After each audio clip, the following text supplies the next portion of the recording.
किस ने आपसे कहा था इस तरह की कपड़े पहनने को? वो गरजदार आवाज में बोला। इसकी आवाज सुनसान सड़क पर दूर दूर तक सुनाई देने लगी। वो पहली बार अपने आप पर गौर करने लगी और इसे थप्पड़ की वजह समझ आ गई। इसमें क्या हर्ज है? वो बामुश्किल ही बोल पाई। क्या हर्ज है इसमें? वो पहले से भी ज्यादा जोरदार आवाज में बोला। आपने ऐसे कपड़े ही क्यों पहने?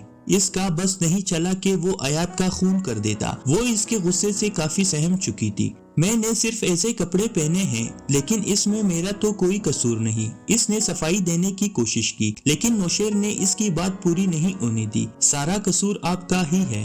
आप आधे अधूरे कपड़े पहनकर मेकअप करके अकेली सुनसान सड़क पर निकल पड़ेंगी तो आपको क्या लगता है आप महफूज रहेंगी? अगर आपको अपनी इज्जत इतनी ही प्यारी है तो यूं इस तरह की हरकतें क्यों करते? इन लोगों को दावत आप खुद दे रही हैं। आपके कपड़े चीख चीख कर बता रहे हैं आप किस किस्म की लड़की हैं, और आप कह रही है कसूर आपका नहीं। शर्म आनी चाहिए आपको। नौशेर ने तहस्सुफ से इसे देखा था। वो शर्मिंदा थी, लेकिन इसके बावजूद भी इसने अपने दिफा की कोशिश तर्क नहीं की। लेकिन लंदन में तो सब ऐसे कपड़े पहनते हैं। लेकिन आप लंदन से नहीं हैं, आप अंग्रेज नहीं हैं, आप पाकिस्तान से हैं और एक मुसलमान लड़की हैं। वो ये सब कर सकते हैं, लेकिन एक मुसलमान और शरीफ घर की लड़की ये सब कभी नहीं कर सकती। जिंदगी में इंसान कई मकामात पर जाता है, कई मुल्कों की सैर भी करता है, लेकिन यूं इनकी तहजीब को फॉलो करने नहीं बैठ जाता। हमारा अपना मजहब कामिल तरीन है, हमें कुछ भी फॉलो करने की जरूरत नहीं है। और जिन लोगों की आप बात कर रही हैं, वो शराब भी पीते हैं, क्लब भी जाती हैं और गैर मर्दों के साथ रातें भी गुजारती हैं। वो निगाहें झुकाए शर्मिंदा होकर खड़ी थी। मैंने सिर्फ पहली बार गलती की। वो जैसे हार मानते हुए बोली। गलती सिर्फ एक बार होती है, जो बार बार किया जाए वो गलती नहीं गुनाह कहलाता है, और गुनाह की पहली सीढ़ी ही गलती है। गलत रास्ते की मंजिल हमेशा गलत होती है। जैसे कि आज आपने गलती की और इसका अंजाम आपने खुद देखा। अगर आप पूरे कपड़े पहनकर और सर पर दुपट्टा लेती तो कोई आप पर उंगली उठाने की हिम्मत भी नहीं कर सकता था। वो सर उठाने के काबिल ही नहीं रही थी। नौशेर बाइक पर बैठा, वो भी इसके पीछे बैठ गई। सारा रास्ता वो रोती रही। एक एहसास नदामत था जो इसे खाए जा रहा था। अगर आज नौशेर ना आता तो क्या हो जाता? लड़की की इज्जत कांच की तरह नाजुक होती है। अगर एक बार टूट जाए तो फिर कभी जुड़ नहीं सकता। नौशेर ने इससे कोई बात नहीं की। वो इससे नाराज था। इसे यूनिवर्सिटी की हॉस्टल ड्रॉप करके वो खामोशी से चला गया, और इसकी ये नाराजगी सिर्फ एक दिन के लिए नहीं थी। वो कई दिन तक यूं ही नाराज रहा। इसे मनाना काफी मुश्किल था। इस दिन वो बेंच पर बैठा था जब वो इसके पास गई। इसने एक बार फिर नौशेर को सॉरी कहा था। देखें, अगर आपको मुझसे बात करनी है और मेरी मदद चाहिए तो आप आइंदा इस किस्म के कपड़े नहीं पहनेंगी और हमेशा सर पर दुपट्टा भी लेंगी। नौशेर ने इसकी सॉरी के जवाब में कहा था। इसने सर असबाद में हिला दिया। खिड़की के ग्रिल से सूरज की रोशनी चंद करती अंदर दाखिल हो रही थी। वो एक अंगड़ाई लेकर बेदार हुई और कंबल उठाकर वॉशरूम में चली गई। पूजा इस वक्त कमरे में नहीं थी। वो हमेशा की तरह सुबह सुबह जॉगिंग के लिए निकल गई थी। वो किचन में आई और अपने लिए नाश्ता बनाने लगी। नाश्ता बनाने में इसे सिर्फ 20 मिनट लगे। कमरे के दरवाजे पे इसे दस्तक सुनाई दी। वो नाश्ता वही रख कर दरवाजे तक आई। सामने हॉस्टल का पोस्टमैन खड़ा था। इसने एक खत इसकी तरफ बढ़ाया। इसने हैरान होते हुए वो खत पकड़ लिया। पोस्टमैन जा चुका था। वो अभी भी दरवाजे पे खड़ी थी। खत मेरे लिए, लेकिन मुझे खत कौन भेजेगा? सोचती हुई वो अंदर आई। इसने तयशुदा कागज खोला और इस पे लिखी तहरीर पढ़कर इसके जिस्म में जैसे जान ही बाकी ना रह गई हो। अगर अपनी जिंदगी चाहती हो तो पाकिस्तान वापस चली जाओ। वो कागज इसके हाथ से गिर गया। ये धमकी आमोज खत इसे कौन भेज सकता है? लंदन में इसका कौन सा दुश्मन है? अचानक खौफ इसके अंदर तक फैलने लगा। इसे अपना वजूद कांटों की लपेट में महसूस हुआ। लंदन की सरजमीन अचानक इसे गैर महफूज लगने लगी। फिर इसे वो लड़के याद आए जिसे इस दिन इसने थप्पड़ मारा था। लेकिन वो ये कैसे जानते हैं वो इस हॉस्टल में रहती है और इस कमरे में? और अगर वो नहीं थे तो फिर कौन था? जो भी था, लेकिन वो बहुत डर रही थी। क्या मुझे पुलिस को इत्तला देनी चाहिए? इसने सोचा। नहीं, अगर इन्हें मालूम चला तो वो लोग कुछ भी कर सकते हैं, लेकिन मैं इस तरह सब कुछ छोड़कर वापस नहीं जा सकती। जो भी होगा देखा जाएगा। इसने दिल को ढारस देने की कोशिश की, लेकिन ये कोशिश कामयाब नहीं हो रही थी। वो नाश्ता करना भूल गई। وہ اگلے کچھ دن اسی ڈر اور خوف میں مبتلا رہی۔ کچھ دن اور آگے بڑھے، اسے لگا تھا کوئی دھمکی آموز خط دوبارہ آئے گا، لیکن اس کا یہ خیال غلط ثابت ہوا۔ خط بھیجنے والے نے دوبارہ زحمت نہیں کی اور اسی میں اس نے غنیمت جانی۔ ایک ہفتہ گزر جانے کے بعد وہ مکمل طور پر اس طرف سے مطمئن ہو گئی۔ اس نے سوچا یہی تھا، کسی نے اس کے ساتھ خطرناک مذاق کیا ہوگا۔ وہ اس خط کو بھول گئی اور ایک بار پھر اپنی زندگی میں مصروف ہو گئی۔ اس دن موسم بہت اچھا تھا۔ حیات نے کئی سیر و تفریح کا پروگرام بنایا۔ ابھی تک اس نے لندن کی کئی مشہور مقامات نہیں دیکھے۔ نوشیر نے اسے ایک بار وعدہ کیا تھا، وہ اسے ایک دن اپنے ساتھ سیر کرائے گا۔ وہ جہاں جانا چاہے گی وہ اسے لے جائے گا۔ اور اس دن موسم بھی اچھا تھا، چھٹی کا دن بھی تھا، تو اس نے گھومنے پھرنے کا پلان بنایا۔ وہ تیار ہونے لگی۔ اس نے نوشیر کو میسج کر دیا تھا۔ جواب میں اس نے اوکے لکھا تھا۔ اس نے ہلکی گلابی رنگ کی فراک پہنی اور تھوڑا سا میک اپ بھی کیا۔ آدھے گھنٹے بعد نوشیر کا میسج آیا کہ وہ آ چکا ہے۔ وہ روم لاک کر کے نکلی اور سیڑھیاں اتر کر نیچے آئی۔ نوشیر سامنے کھڑا تھا۔ وہ اپنی بائک پر بیٹھا تھا۔ اس نے لیدر کی جیکٹ پہنی ہوئی تھی، ہاتھوں میں کیسینو کی گھڑی اور گلے میں لٹکتا گولڈ لاکٹ آستین کونیوں تک فولڈ کیے ہوئے تھے۔ اس کی سنہری آنکھیں چمک رہی تھی۔ وہ ہمیشہ سے ہی خوش لباس تھا اور وہ کافی گڈ لکنگ تھا۔ اس نے پورے یونیورسٹی میں تو کیا، پورے لندن میں نوشیر کے مقابلے کا لڑکا نہیں دیکھا۔ نوشیر نے اسے دیکھ کر بائک سٹارٹ کی۔ وہ پیچھے بیٹھ گئی۔ اگلے ہی لمحے بائک پوری رفتار کے ساتھ سڑک پر چلنے لگی۔ اس نے لاشعوری طور پر نوشیر کا جیکٹ پکڑ رکھا تھا۔ تیز تیز ہوا چل رہی تھی۔ آسمان پر بادل بھی تھے۔ ہوا کی وجہ سے اس کے بال اڑ رہے تھے۔ دوپٹہ سر سے سرک رہا تھا۔ دوپٹے کو درست کرے، نوشیر نے اس کا دوپٹہ اترتے دیکھ کر کہا۔ یہ جملہ وہ 10 بار کہہ چکا تھا۔ وہ اس معاملے میں کافی سخت تھا۔ اسے اس کا ننگا سر بالکل بھی نہیں پسند تھا۔ سب سے پہلے نوشیر اسے ایلزابتھ ٹاور لے آیا تھا۔ یہ لندن کی سب سے خوبصورت عمارت ہے، جسے بک بین بھی کہا جاتا ہے۔ اس کے چاروں طرف کلاکس لگے ہوئے ہوتے ہیں جو وقت بتاتے ہیں۔ وہ بائک سے اتری۔ سب سے پہلی نگاہ اس کی عمارت کی اونچائی پر گئی۔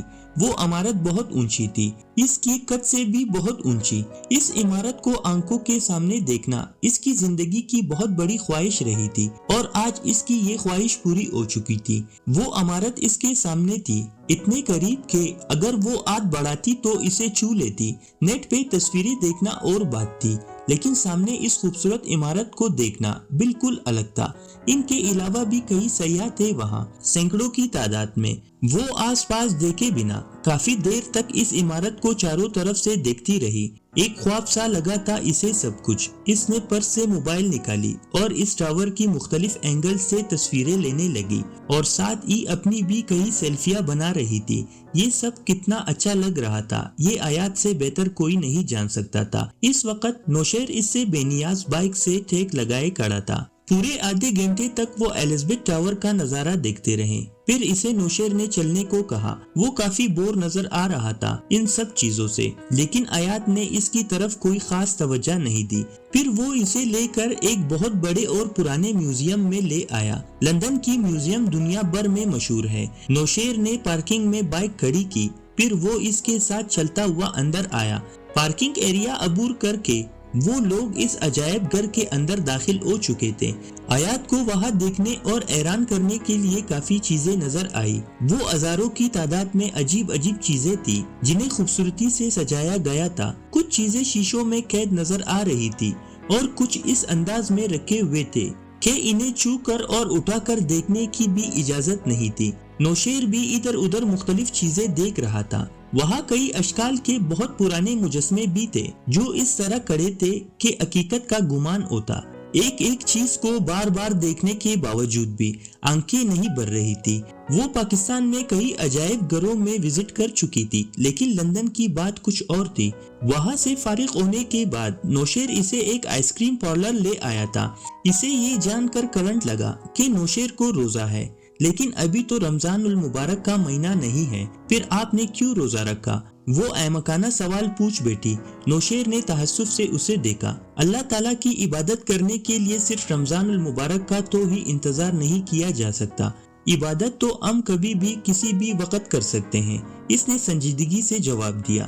तक नहीं जाते इतनी इबादत करके? दूसरा अमाकत से भरपूर सवाल भी इसके ओंठों से फिसल गया। अल्लाह की इबादत से कैसी थकान और सुस्ती इन लोगों को होती है जिनके दिल साफ नहीं होते या जो पूरी तरह ईमान नहीं लाए होते। मुझे माशाल्लाह ऐसा कोई मसला नहीं। इसके लहजे में तफख्खुर था। मेरी नजर में आप एक अच्छे मुसलमान नहीं हो। वो आइसक्रीम स्टिक मुंह में रखते हुए बोली। नौशेर ने इसे उलझी निगाहों से देखा। आप देखें ना, आप नमाज पढ़ते हैं, रोजे रखते हैं, दूसरे को दीन पर अमल करने की तलकीन करते हैं, मुझे भी हमेशा दुपट्टा सर पर लेने की नसीहत करते हैं, लेकिन आप खुद मुकम्मल तौर पर इस्लाम की बातों पर अमल नहीं करते।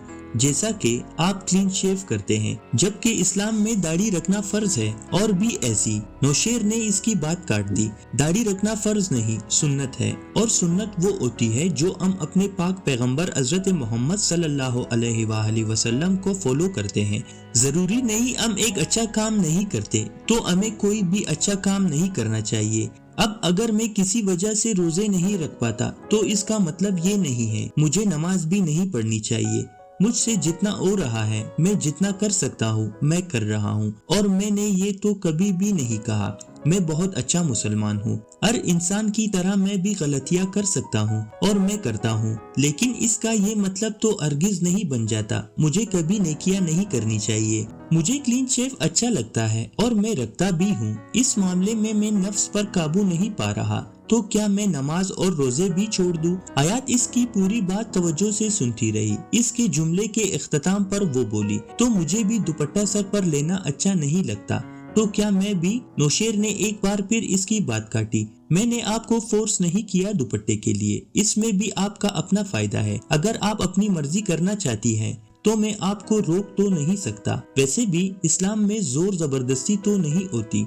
अगर आप दुपट्टा नहीं लेंगी तो इसमें फायदा या नुकसान आपको ही होगा। जैसे उस दिन आप इस तरह के बेहुदा लिबास पहनकर बाहर निकली थी और अंजाम आपने खुद देख लिया। आपके किसी नेकी से अल्लाह को क्या फर्क पड़ेगा? इसकी इबादत के लिए करोड़ों फरिश्ते मौजूद हैं। अगर आप तकब्बुर कर भी लेंगी तो इन्हें फर्क नहीं पड़ेगा। शैतान ने भी इस तरह अव्वा को बहका कर इसका लिबास छीन लिया था। आप भी शैतान की बात मानना चाहती हैं। शैतान ने आपको भी गलत रास्ते पर डाल दिया था और आपके पीछे कई और शैतान लग गए। अगर आप शैतान से दूर रहेंगी तो वो भी आपसे दूर रहेगा। अगर आप शैतान के पास होती जाएंगी तो रहमान से दूर होती जाएंगी। शैतान जिसने अल्लाह ताला को सजदा करने से इनकार किया था और इनकी रहमत से महरूम हो गया। आप भी क्या अल्लाह ताला की रहमत से महरूम होना चाहती हैं? आयात ने निगाहें झुका ली। इसके पास कोई जवाब नहीं था। किसी जमाने में इसका बहुत बड़ा दावा था एक अच्छे मुसलमान होने का, लेकिन इस शख्स ने इसके हर दावे को ठोकर मार दी आईना दिखाकर। इसे मालूम हुआ वो सिर्फ मुसलमान है और अच्छा मुसलमान बनने में इसे मजीद वक्त लगेगा। इसने मजीद सवाल नहीं किए क्योंकि ऐसा करने में अपनी ही बेइज्जती कराने की मुतरादिफ था।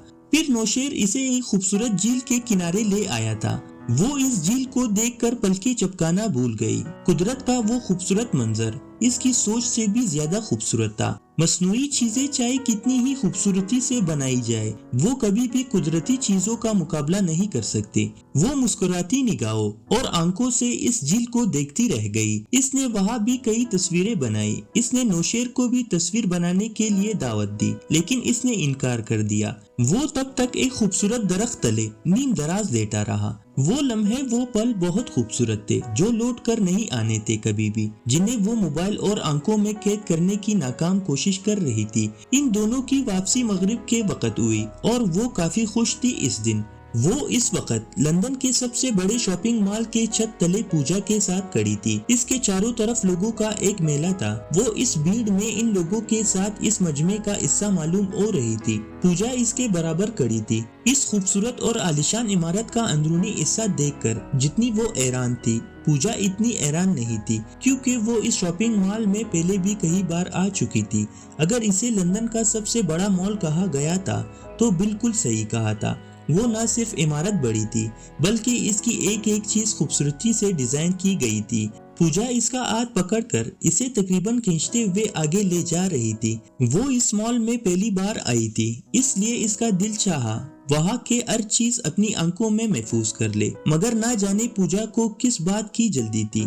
चलते चलते वो कई बार इधर उधर देखने के लिए रुकी थी। पूजा को इसकी ये हरकत निहायत अहमकाना लगी और वो इसके इन हरकतों से काफी तंग नजर आ रही थी। तुम ये सब और कितनी देर तक करने वाली हो? पूजा ने जिच होकर इसे टोका। क्या? यही रुक रुक कर लोगों को घूरना। इसने नागवारी से बवे चढ़ाई और पूजा के साथ चलती हुई कपड़ों वाली स्टॉल की तरफ आई। वहाँ कपड़े सभी लंदन के रस्म और रवाज के मुताबिक थे, इसलिए वो सिर्फ इन कपड़ों को देख रही थी। अलबत्ता इसने 2-4 शैम्पू और 1-2 फेस वॉश जरूर खरीदे थे। फिर पूजा इसे ज्वेलरी वाले हिस्से की तरफ ले आई। वहाँ की खूबसूरत डायमंड ज्वेलरी देखकर वो एक बार फिर पत्थर हो गई। वहाँ की एक एक शे खूबसूरत थी और इससे भी ज्यादा हर चीज खूबसूरती से सजाई गई थी। पूजा के मोबाइल पे इसकी किसी बॉयफ्रेंड का मैसेज आया था। वो मेरा बॉयफ्रेंड बाहर खड़ा है और मुझे बाहर बुला रहा है, क्या तुम अकेली वापस हॉस्टल चली जाओगी? पूजा ने मैसेज पढ़कर इससे पूछा। इसने सर अस्पात में हिला दिया। ये कोई इतना बड़ा मसला नहीं था। इसने दुपट्टे को अच्छी तरह दुरुस्त किया जो बार बार सर से फिसलने लगा था। कोई पीछे से बड़ी तेजी के साथ इससे टकराया था। इसने गर्दन मोड़कर पीछे देखा तो एक लड़का जो तेजी से चलता हुआ मॉल के दरवाजे से बाहर निकल रहा था। इसने नजरअंदाज कर दिया और एक बार फिर वो खूबसूरत ज्वेलरी देखने लगी। इसे खरीदना कुछ नहीं था, बस यूं ही देख रही थी। 10 मिनट बाद पूरे मॉल में शोर उठा। वो भी शोर की तरफ मुतवज्जा हुई। गौर करने पर पता चला कोई डायमंड रिंग चोरी हो गई है। मॉल के दरवाजे बंद कर दिए गए थे। पुलिस भी आ चुकी थी और वहाँ खड़े सभी लोगों की तलाशी लेने लगी। वो एक साइड पर हैरान सी खड़ी होकर ये सब देख रही थी। अचानक एक पुलिस वाला बोला, चेक दैट पाकिस्तानी गर्ल। इसके ऊपर की सांस ऊपर और नीचे की नीचे रह गई। इसने इन दोनों पुलिस वालों को अपनी तरफ आते देखा। वो इसके करीब आए और इससे बिना पूछे इसका पर्स लेकर तलाशी लेने लगे। वो खामोश खड़ी थी। पुलिस वाला अपना हाथ अंदर डालकर कंगाल रहा था। इसे कोई डर नहीं था, लेकिन फिर भी इसे ये सब कुछ अच्छा नहीं लग रहा था। पुलिस वाले ने अपना हाथ बाहर निकाला। इसके चेहरे पे एक इस्तेहज़ाइया मुस्कुराहट थी। सभी लोग मुंह खोले हैरत से इनकी तरफ देख रहे थे। वो पुलिस वाले को या किसी और को नहीं बल्कि इस डायमंड रिंग को देख रही थी जो पुलिस वाले ने इसके पर्स से बरामद किया। इसे अपने चारों तरफ धमाकों की आवाजें आने लगी। रही सही जान भी निकल गई। प्यारे दोस्तों, वीडियो पसंद आने की सूरत में मेरे चैनल को सब्सक्राइब जरूर कीजिएगा। लाइक, कमेंट, शेयर करके अपने खुलूस का इजहार जरूर करें। शुक्रिया। फी अमानिल्लाह।